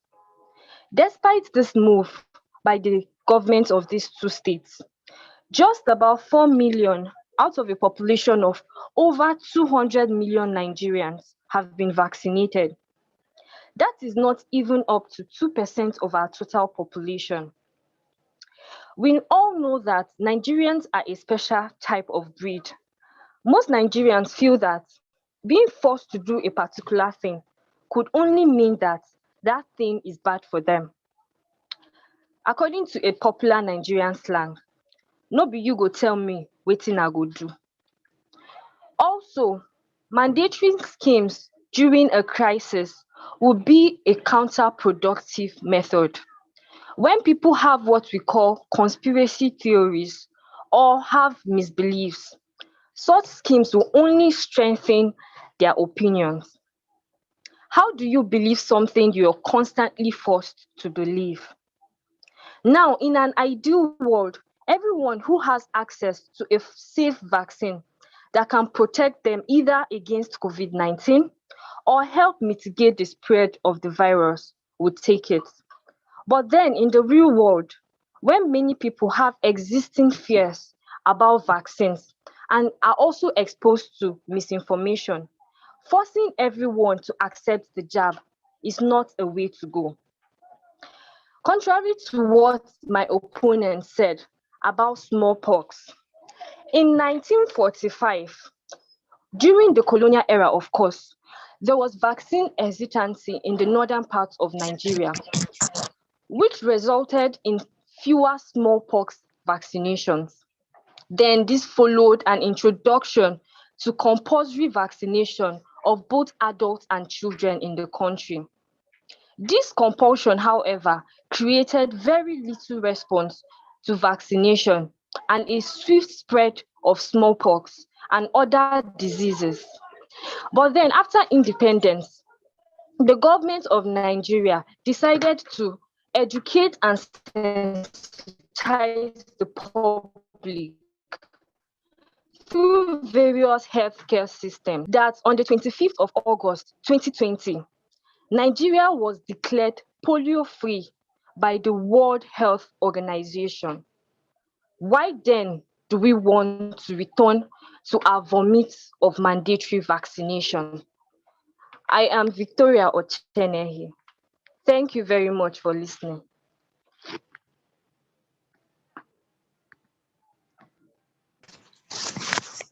Thank you, Victoria. Thank you very, very much for that succinct speech. And thank you very much, everyone, for waiting till this time, listening to the beautifully crafted speeches of our participants, of our speakers. I hope that you learned one or two things from the standpoint of the speakers. I also hope that their point to also think critically about the topics under discussion. All right. So at this time, I would like to yield the floor to anyone who has a contribution to any of the topics that we have discussed today: universal healthcare coverage and COVID-19 vaccination. Does anyone have any contribution to the topics that have been debated upon today? Anyone?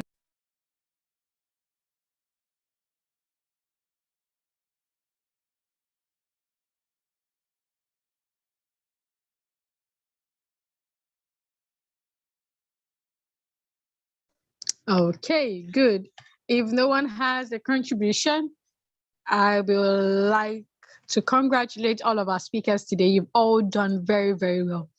Some of you are probably first-time speakers, but you decided to take up the opportunity to speak, to build your confidence, to build your critical thinking skills. And that's very, very commendable, very, very commendable. And I congratulate you all for that. We'll wait for our judges to complete their grading, and I will do the summation and total collation of scores so that we can announce our winner. If we're patient enough, we could have the winner or winners announced here or maybe on WhatsApp. While we wait for the judges, I will like to give a few comments based on what our debaters have shared with us today. The points by Manuela on cultural belief. I think that was a brilliant point.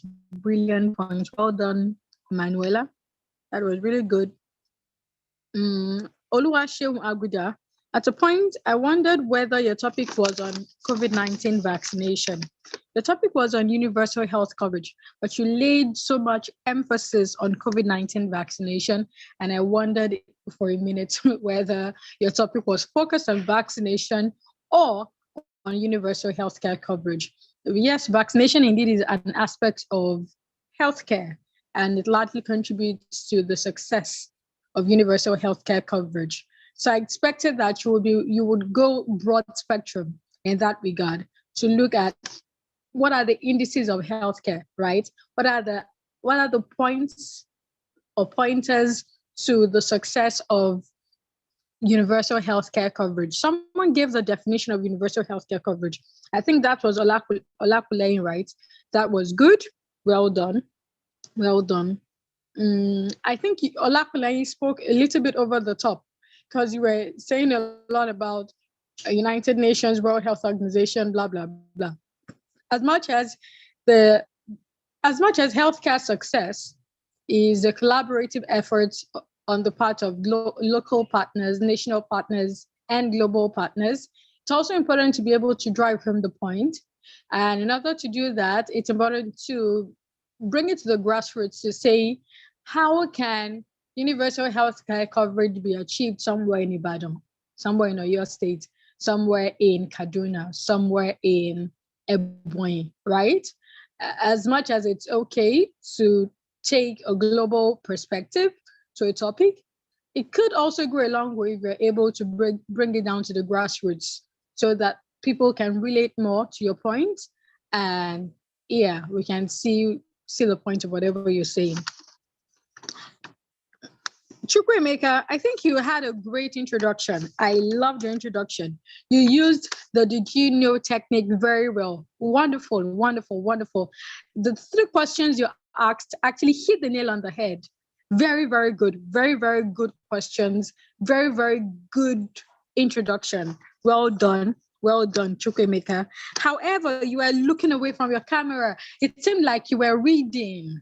And you did that so frequently. We lost you. We felt distracted because you didn't engage us. Your eyes were moving away from the camera too often. And it seemed obvious that you were reading somewhere. So that could be because you didn't prepare adequately. Yeah, that could be the reason. Because if you did prepare adequately, I think you had a beautiful speech. But for your disengagement, yes, from the audience. But for your disengagement, I think you had a good speech. But because you were always looking away from the camera, looking elsewhere, maybe looking at the speech right in front of you, I lost you, really. So you need to look at that. Musna, good point, good point. But I think you went slightly informal at a point because there was a way you were speaking. You were speaking as if you were speaking with a friend, and you were saying stuff like, "So," and you were speaking in a way that was a bit informal, and of course I lost you because it didn't show that you had coherent thoughts put together.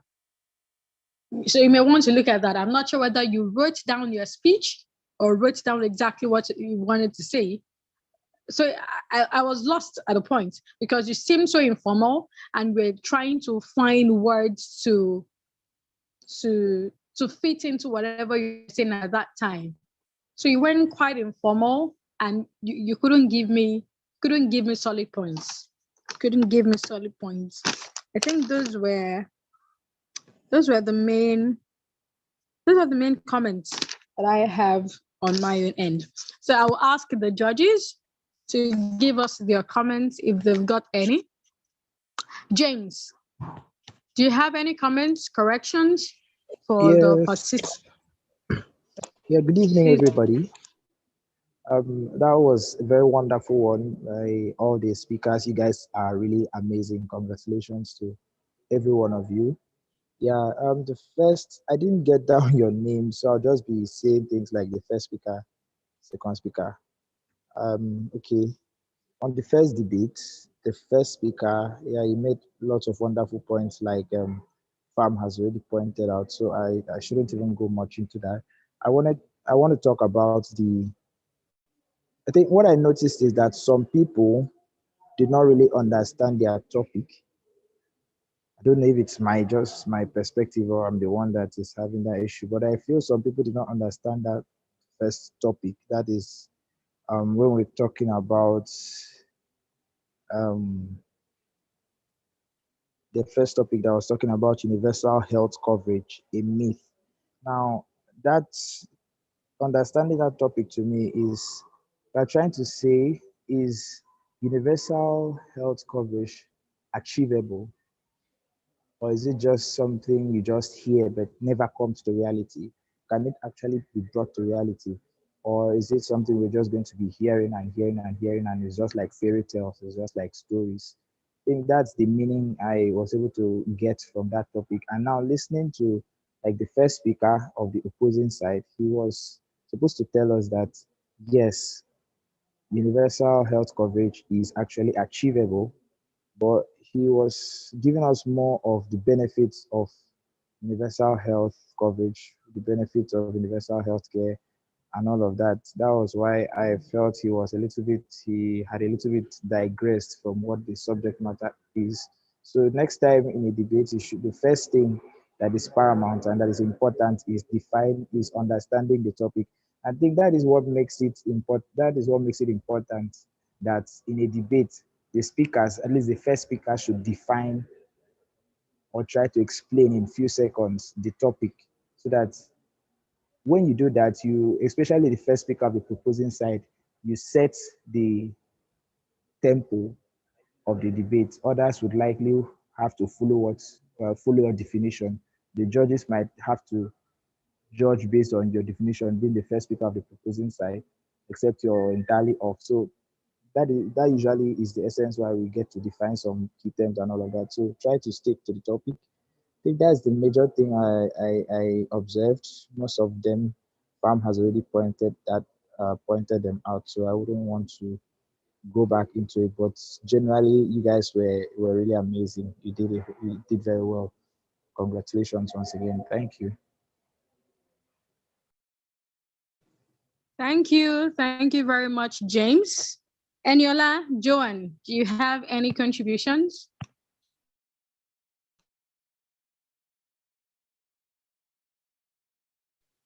Well done, everyone. Everyone was it was a beautiful we all had beautiful speeches, yes. And yeah, my partner just said most of what I just wanted to say. And I just want to talk about time management too.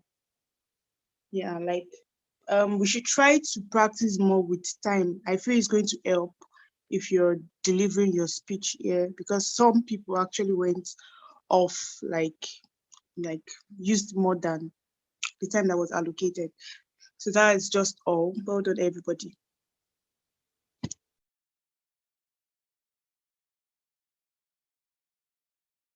Yes, thank you. Joan, do you have something to say?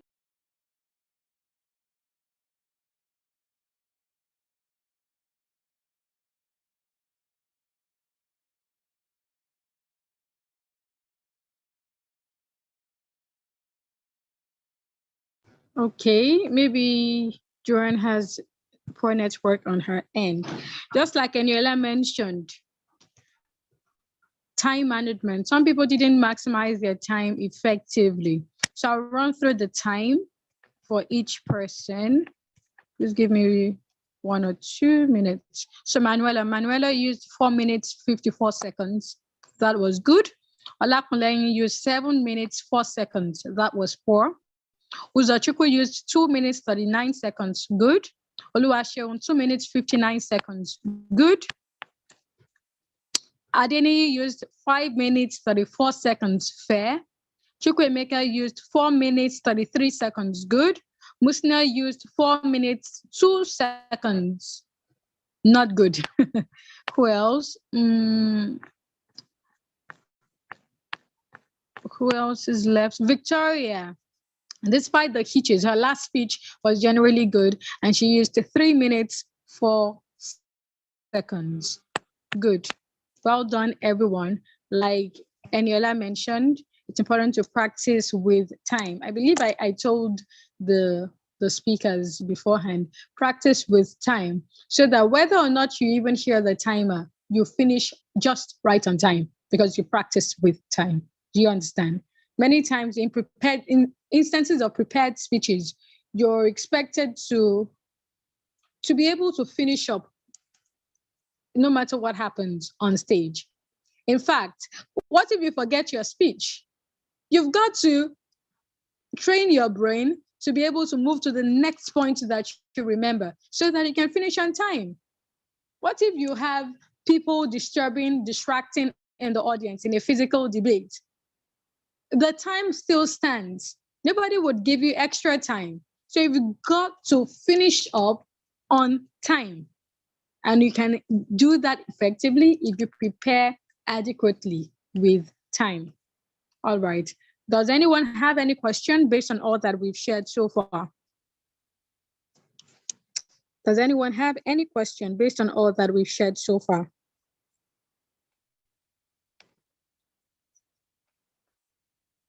All right. If there is no question, I would like to indulge us to give me about 5 to 10 minutes so as to complete the collation of the scores. Thank you very much.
Our scores are coming up shortly. Please give me a few minutes.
Please give me about 5 more minutes. The scores are almost ready. Thank you.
Welcome back, everyone. Apologies for the delay. Our scores are now ready. The scores have gone through the scrutiny of all the judges, and we have come to the unanimous decision that drum rolls. So who won? Who won now? I will call on each judge to announce a separate category of the scores. So I will call on Eniola Ajiboye to announce the third best speaker of the day and the second best speaker of the day. Eniola. Okay, hi everyone. We've done really, really great. So I'll be announcing the third best and the second best speaker of the day. The third best speaker is, Victoria Ochenei. And the second best speaker is Manuela Oribim Dagogo George.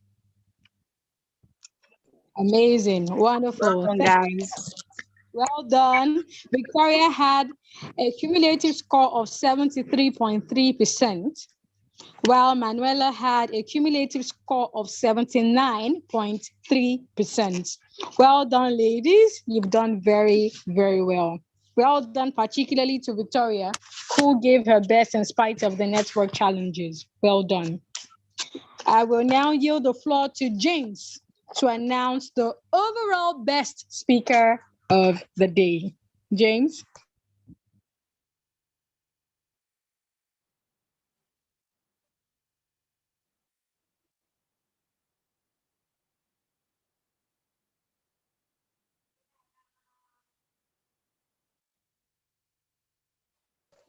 Is James with us? Oh, maybe James is experiencing a network challenge on his end.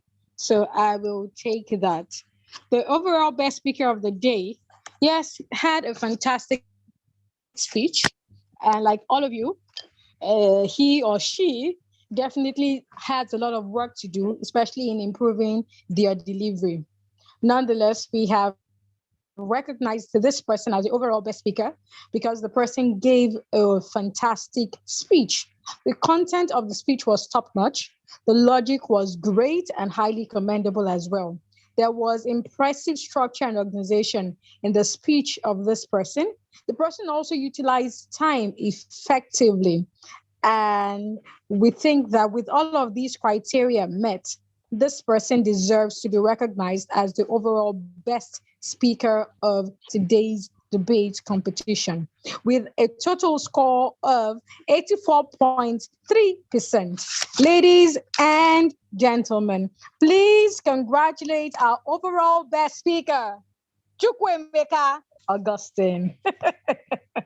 Congrats, Chukwuemeka. Is Chukwuemeka here?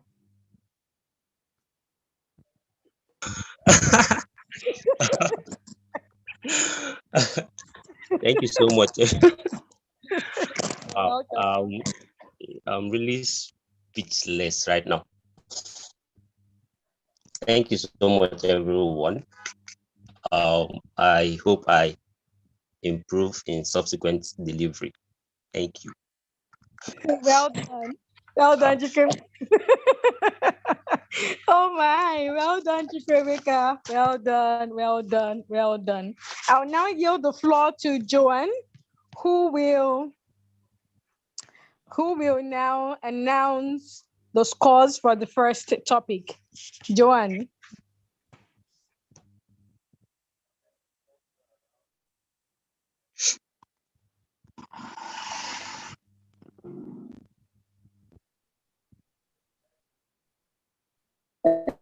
Good evening, everyone. So everyone did a great job in this debate because I know it's not really easy to prepare for such. Okay, so I'm going to give you the scores for the first topic, which is universal health coverage limits. And for the first speakers, for the four, those supporting, that is Uzochukwu of 71.15. Then for those opposing, those against, that is Adebusi and Oluwaseun. They had a cumulative score of 59. So the winner for that topic is those supporting it. That is the one of 71.15, Manuela and Uzochukwu. Thank you. Thank you very much, Joanne. Thank you very much, Joanne. For the second topic, the cumulative score for the supporting side is 61.65%. That side was represented by Adeniyi Ayinde Abdulwahab and Musna Abdulwasiu, and they spoke in favor of COVID-19 vaccination being mandatory for everyone. The opposing side for that debate, represented by Chukwuemeka Augustine and Victoria Ochenehi, had a cumulative score of 78.8% to clinch the prize, the winning prize for that debate. Well done, both sides, and congratulations to Chukwuemeka and Victoria for winning that round. And given the scores of the winning sides, for Manuela's side, 71.15, and for Chukwuemeka's side, 78.8. That shows that Chukwuemeka and Victoria are the overall best winning team for today, as their team had the highest score in today's debate. Well done to two of them, and well done to all of you for showing up. I know that some of you spoke for the first time in the debate today, and I'm so proud of you, so proud of the commitment that you gave to this. Thank you for choosing to show up, and thank you for choosing to give your best. So does anyone have anything they'd like to say? Maybe something they learned through the process, or something that they hope to put into practice based on all they learned through the process and in today's competition. Anyone?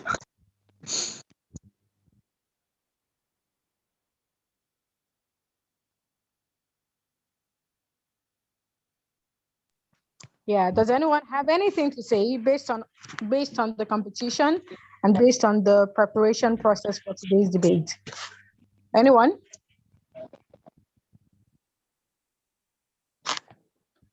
Manuela.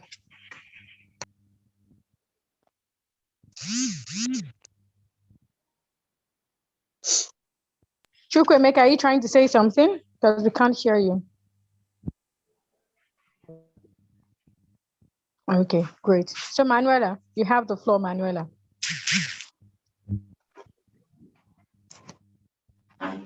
Okay, good evening, everyone. Can you hear me? Yes, we can. Yes.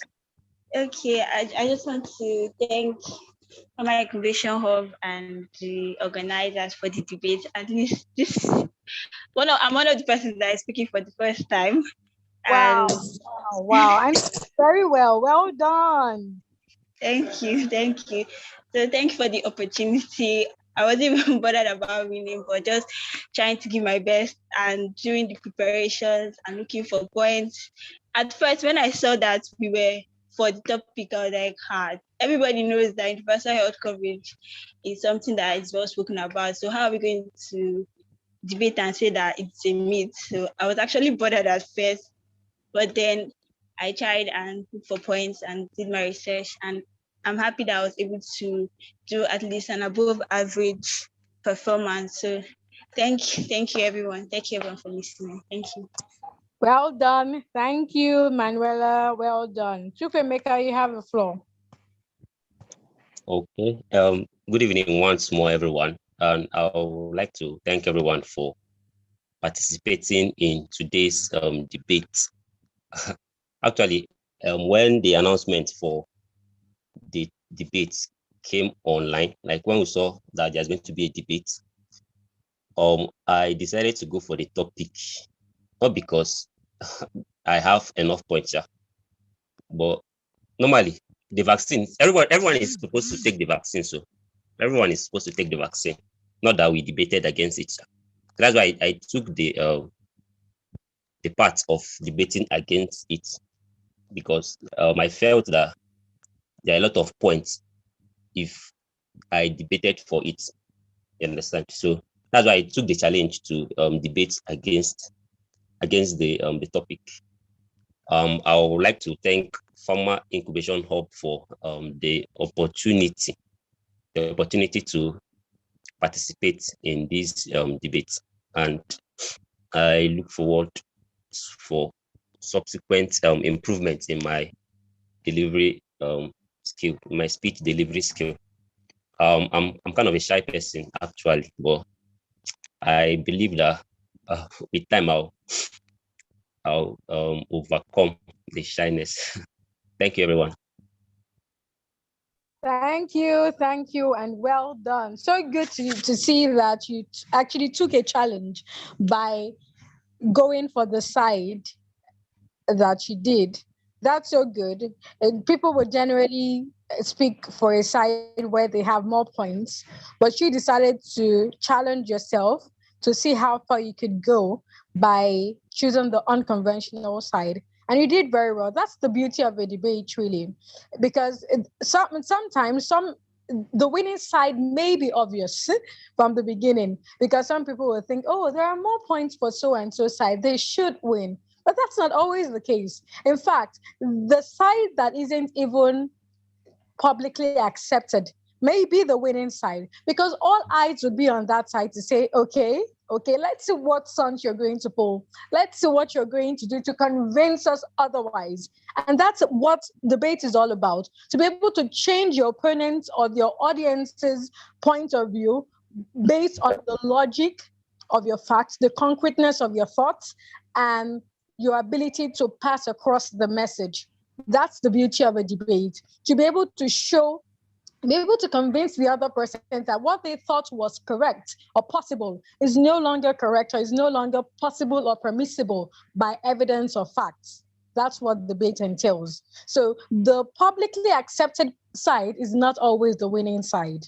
No. The winning side is always determined by evidence of fact, strength of discussion, strength of thought, logic, ability to persuade the audience, confidence of the speaker in sharing their thoughts with the audience, right? And being able to change the point. In fact, refutation also, being able to pick holes in the assertions of the other person to say, although my opponents may think this way, although you, my dear audience, my dear listeners, may think that so and so is possible. However, let me show you what's possible if you look in this direction, if you look in this perspective. That's the beauty of a debate, right? Every perspective is welcome. Every perspective is correct until proven otherwise, right? So you want to disprove whatever some persons may have thought was right before. And that is the true test of a great speaker. That's the true test of a great debater. Well done to all of you who contributed to today's debate. Uzochukwu Chima, you have the floor. Yeah, good afternoon, everyone. Thank you, everyone, for making this debate a success. Though you have captured what Emeka and Manuel have captured what I wanted to say, because when the topic came in, I remember coming to Taiwo's DM and I was like, hope we are not going to be held responsible as to which side we are going to pitch for based on moral grounds, because as potential healthcare practitioners, debating against that just cause was a very like an uphill task for us. And I'm very grateful for my teammates that we're able to do good to, emerge the winners. So thank you for the opportunity. And thank you, everyone. Congratulations to everyone too. Well done, and thank you. Thank you very much, everyone. And well done to you all. Well done. So at this time, we will draw the curtains and prepare for the next phase of the program. We are gradually winding down in this cohort. So what's next is for all participants to share their reports, mentorship report for January.